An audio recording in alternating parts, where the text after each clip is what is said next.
You may be seated. Well, just so that you know that I do not renege on my commitments. Is Shauna here? Shauna, I've got your money. Shauna, no? I guess she doesn't want it. All right. Well, you know what? I love reading. I just love to read. Does anybody like reading around here? Just a few readers around here, right?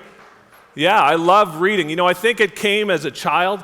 I used to get these flyers in school when I was in grade school, the Scholastic Book Club. Anybody remember the Scholastic Book Club? Yeah, they still do it today. And I learned to read Scholastic books. You know, I would argue with my mom every month, all month long, about how many books I could get. She said I could only get one. I wanted them all, right?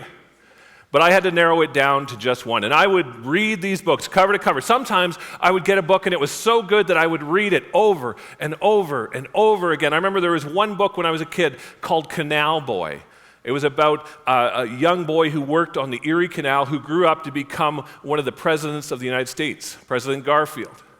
And I read this like 10 times. Have you ever read a book more than once? Anyone ever read a book more than once besides the Bible? Anybody? Yeah. I read the Bible more than once too. Yeah. But I read this book like 10 times. Here's the thing. When you read a book more than once, you know what? It's the same characters, right? And they do the same thing.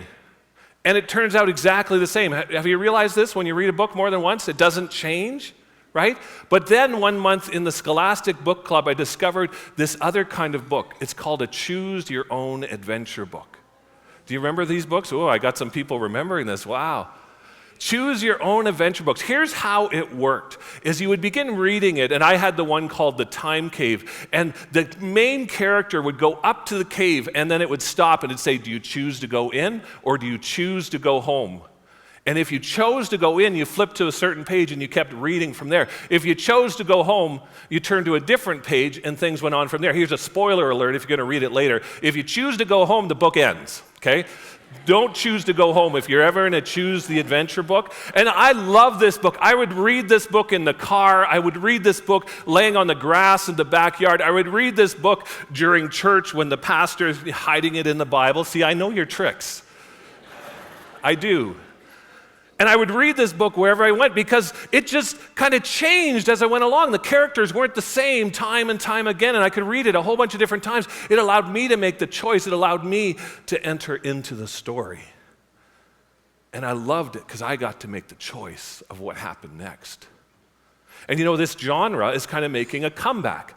You know, any Netflix fans out there? If there's a Netflix movie called Bandersnatch, and you can choose how this show will go, and there's all sorts of different paths that you can go down, and you can choose what happens. Video games have been doing this for years. You get to choose how this video game turns out. It turns out we really like this genre because we like to be in charge, don't we? We like to make the choices. We love to enter into the story and to decide what's going to happen. And I love these Choose Your Own Adventure books, and maybe you do too. And you know what? Since Christmas, we have been studying the book of Mark. And this book of Mark that we've been going through, it is the first Choose Your Own Adventure book. It is the first Choose Your Own Adventure book. Here's why I say that. Let me show you. If you have your Bibles, grab them and turn to Mark chapter 16. We're going to look at the last chapter of this book. And as we come to the end, we actually are going to discover that the end of Mark is not the end. That you get to choose how the adventure continues. We're going to look at Mark chapter 16, beginning at verse 1, and we're going to look at the first 8 verses. It says this: when the Sabbath was over, Mary Magdalene, Mary the mother of James, and Salome bought spices so that they might go to anoint Jesus' body. Now this takes place on Saturday, okay? It takes place on Friday. Jesus was crucified. Good Friday. We call it Good Friday not because it was a good thing that happened, it was an awful thing. And yet it was good for us. Because Jesus died and our sins were forgiven. We were reconciled with God because of Jesus' sacrifice. It wasn't good for him. It was good for us. And on Friday, we're told in chapter 15 that a man named Joseph of Arimathea, that he went to the governor whose name was Pilate.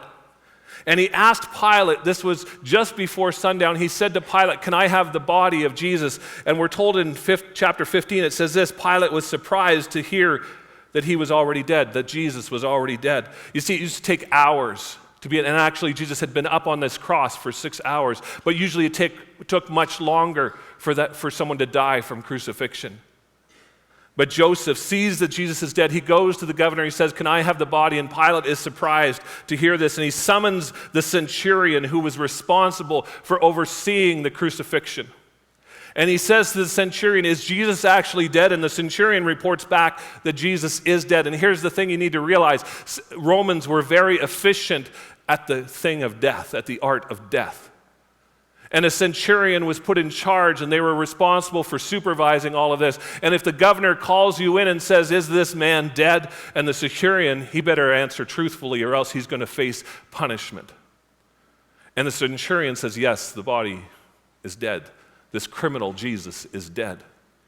And so Pilate allows Joseph to take the body down from the cross. Chapter 15 goes on and says, Joseph bought some linen cloth, took down the body, wrapped it in linen, and placed it in a tomb cut out of rock. And then he rolled the stone against the entrance. And Joseph, who was a secret follower of Jesus, and actually we find out in another account of Jesus' life that there was a man named Nicodemus, a friend, who was also a secret follower of Jesus. They didn't come out publicly and say they were followers of Jesus. They came to Pilate, they grabbed the body, they take it down, and they wrap it in linen. You see, everybody thought that this was the end. The Romans thought, we're done with this criminal Jesus. This is the end of him. We don't need to worry about him anymore. And so they give the body over to Joseph, to one of Jesus' secret followers. And Joseph and Nicodemus, they take the body. And do you think they would have checked for a pulse when they got the body? Wouldn't you? I do funerals from time to time. I did one just recently, and I watched as this man who had died very unexpectedly, as his family gathered around the casket and each one touched his body.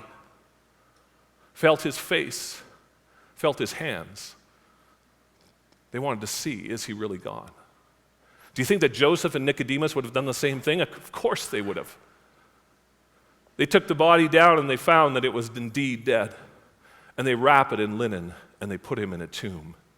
And they roll this giant rock, which is the height of me, down a track. It was on a slope so that it would roll easily down into covering the opening of the tomb. And see, they knew that this was the end. There was no coming back from this. And so they put Jesus in a tomb that he would not get out of because they thought this was the end. And the women, as we read about Mary and Salome, the next day, because it was the Sabbath, at sundown on Friday, the Sabbath began, and everything shuts down, and you don't do any work. And so these women, as soon as they could, the next day on Saturday, at sundown on Saturday, when the market opens again, just for a little while for those who need just a little bit of extra stuff that they could get them through to the next day, these women go to the market and they buy some spices, not to embalm the body of Jesus, but as an act of devotion and love. Again, we do the same thing. We put flowers, don't we, in the casket, on the casket. We put letters inside with our loved one as an expression of devotion. You see, these women thought this was the end. They were under no illusions about what they were going to find when they got there. It says in verse 2, it says, very early on the first day of the week, just after sunrise, they were on their way to the tomb, and they asked each other, who will roll the stone away from the entrance of the tomb? They were under no illusions what they would find when they got to the tomb. Everyone thought this was the end.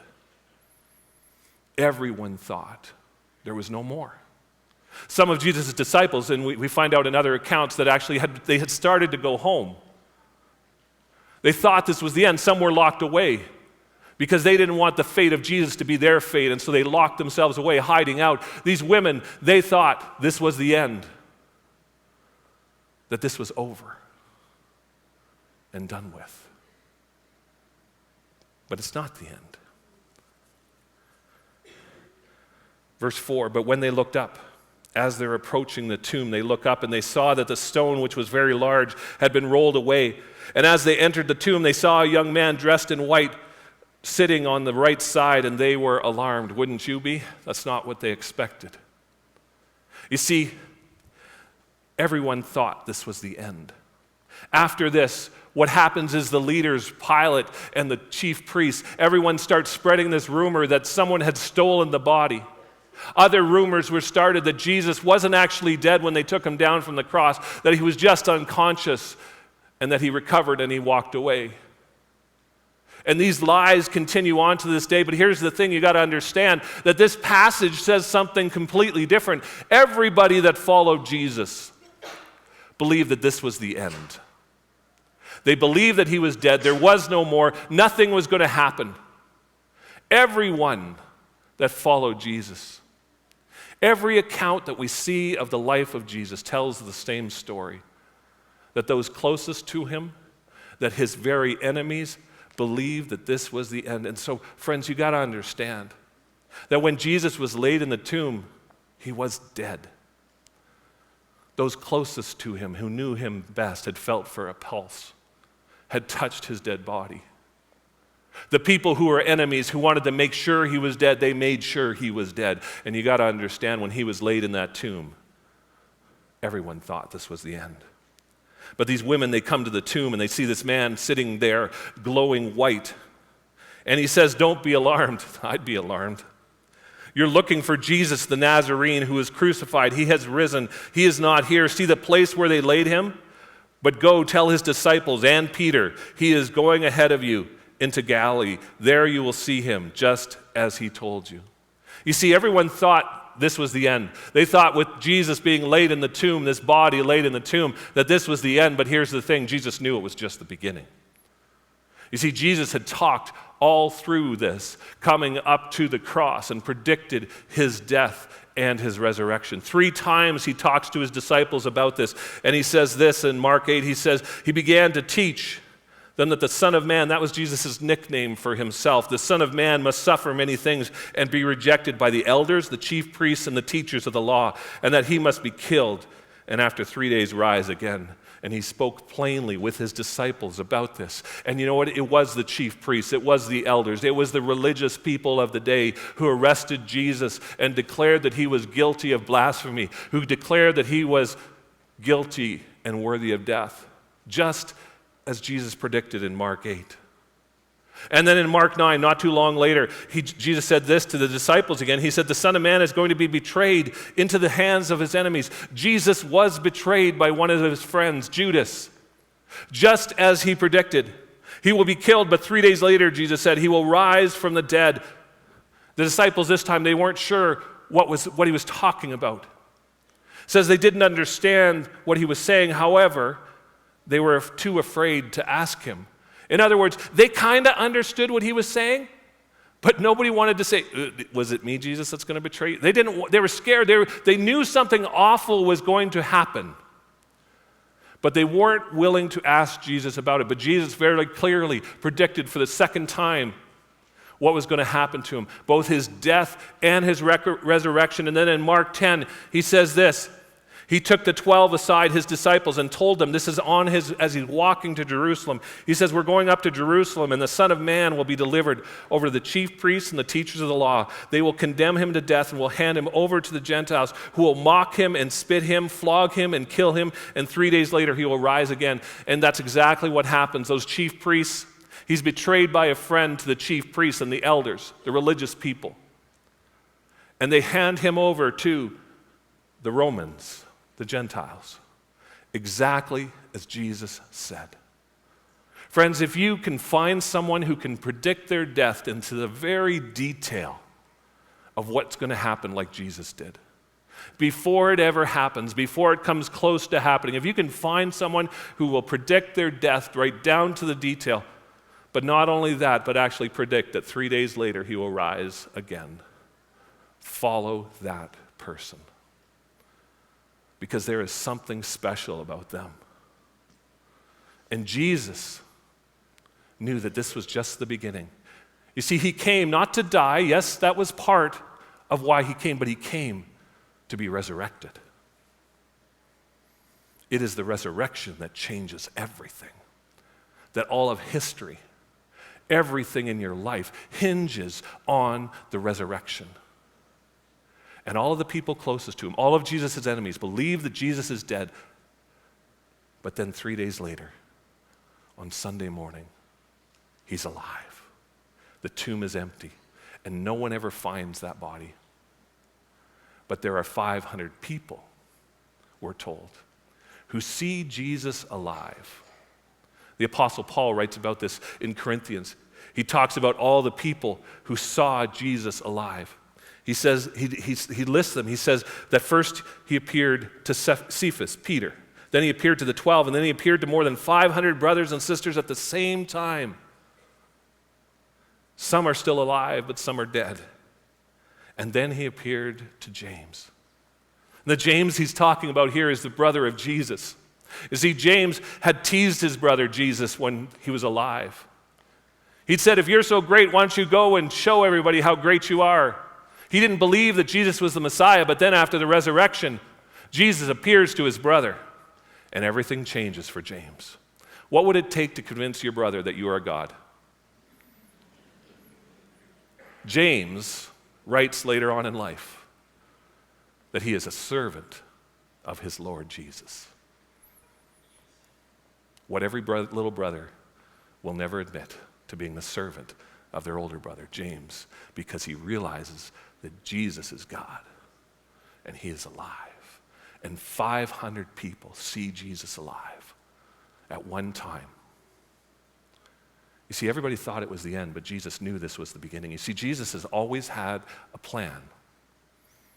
Jesus came as a baby, grew up and lived a life just like you and me because he had a plan. Jesus died on the cross because he had a plan. Jesus was resurrected because he has a plan. You see, from the moment you and I were born, we were born at odds with God. No one ever had to teach us to disobey our mom and our dad. No one ever had to teach us to do things that hurt other people, to be selfish, to be about ourselves. No one had to teach us. It came naturally to us. And see, what happened is we chose to rebel against our Creator, to say there is no God or to say that we are God ourselves. And we say that every time that we turn away from what he tells us how to live. You see, God has a holy way of living that he wants you to know. It is the way that you were created to live. But too often we hear it and we turn the other way. We ignore the fact that there is a Creator. And we are at odds with God. And Jesus was not content to leave us like that. You see, that our sin, this is what it is, sin. Whenever we do something that violates God's holy way of living, whenever we violate relationship with each other, because sin is a grievous violation of relationship. Think of the last time that you violated a relationship with someone you love, that's sin. Think about a time that you violated relationship with God, that's sin. And we're told that the price of sin is death. Whenever a relationship is broken, there's always a price to pay, isn't there? The price for our sin is death, and Jesus had a plan. And while we were still sinning, while we were ignoring him, he came and he died so that we could be reconciled with God. This was his plan. And how do we know it's true? Because of the resurrection. Because he lives, we can have a new beginning today. Everyone thought it was the end, but Jesus knew this is just the beginning because he's had a plan all along. The women hear the angel and they respond. Verse 8 says this, trembling and bewildered, the woman went and fled from the tomb. They said nothing to anyone because they were afraid. What a weird way to end the book of Mark. Now, if you're following along in your Bible, you'll see that there is a note that says that the earliest manuscripts do not have the next 11 verses. You see, what's happened is that somewhere, a couple hundred years after Mark wrote this account in Rome, that another Christian came along as they were copying out the book of Mark. And they said, I don't like that ending. It's too abrupt. And so he wrote 11 more verses to end the book. But Mark, the original author, actually ended the book right there and then at verse 8. Why would Mark end the book at verse 8? All along throughout the book of Mark, there has been this theme that he has had. The theme is, how would you respond? How would you react? If you were there when Jesus cast out the demon legion out of the man, how would you react? If you were there when he made Bartimaeus see again, how would you react? The question being asked throughout the whole book of Mark is, how would you react? And Mark comes to the end, to the resurrection, and instead of ending with an appearance of Jesus, as every other gospel does, he ends with a question that's implied in verse 8. How will you respond? You see, the end of Mark marks the beginning for you. The end of Mark is just the beginning. And everything that comes next is yours to choose. You choose what will happen. You choose what will be next. Will you respond like the women, or will you respond differently? The women who had followed Jesus from Galilee walked along the same roads as the rest of the male disciples, who heard Jesus talk about his death and resurrection. How do they respond? They respond by going and buying spices because they believe it's the end. And the challenge to us is to respond differently. You know, maybe you're here this morning and you've been tracking with us since Christmas. And you've been hearing us talk about the Messiah. You've been hearing us talk about all the things that Jesus is and does.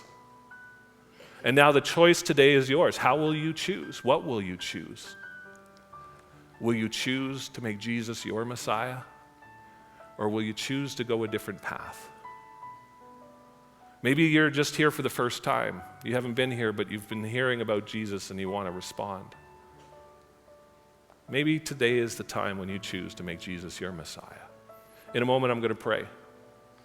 And as I pray, I'm going to ask you to make a commitment to stand where you are and just say, I'm choosing Jesus as my Messiah. If you've never done that before, I'm just going to invite you to do that when I pray. We do that to acknowledge, to make a stand that says, today, I'm starting a new beginning, writing a new chapter in the book of Acts, in the book of Mark. But some of us are here and we've been living and we've been following Jesus for some time, but we are responding like the women did that day. You see, the women, they have heard Jesus, they have seen him do miraculous things, and yet when it comes down to it, they go out and they buy spices because they believe it's the end. They don't believe that he can come back from the dead. They don't have enough faith. And some of us respond a lot like the women do. We have this mental assent of who Jesus is. We believe that Jesus is the Messiah, but our actions say something completely different. Our actions do not match what we believe in our head, and maybe today it's time for us to choose differently. You see, faith is not believing one thing and doing something else. Faith always involves actions, and if your actions and your belief do not match, you do not have faith. And these women had chosen to do something different, to not trust that Jesus is who he says he is, that he will come back from the dead. And maybe today you need to choose to be different, to choose to have a new beginning, to bring your belief and your action in sync with each other. And when I'm praying, if this is a choice you are making, I'll invite you to stand as well, to make a choice for a new beginning. You see, the end of Mark marks a new beginning for you as you choose to make Jesus your Messiah, not just in word, but actually in deed. The women go home and they don't tell anyone. This is the irony of Mark. This incredible thing, the angel says, tell everybody, including Peter. And it says they go home bewildered and they told no one. Now we know from other accounts that they actually do tell someone. But Mark leaves us hanging there. Why would he do this? It's because he wants us to realize that we cannot be silent like them, that this is a tragedy, this is cosmic treason. To know that Jesus is alive and not share it with every person that we meet. And too often we leave this place on a morning like this, and we go about the rest of our day, our family dinners, our restaurants, wherever we're going, and we never mention Jesus again. And what cosmic treason this is. to go home and not tell everyone we meet that Jesus is alive and that there's a new beginning waiting for them. Because many of us need a new beginning today. We need new hope. We need a change. And maybe it's time for you to choose. I'm going to invite you to close your eyes. With every eye closed, if you are here today and you are deciding that today is the day that you are going to make a commitment to follow Jesus for the first time, to make him your Messiah, I'm going to invite you just to stand, and I'm going to pray.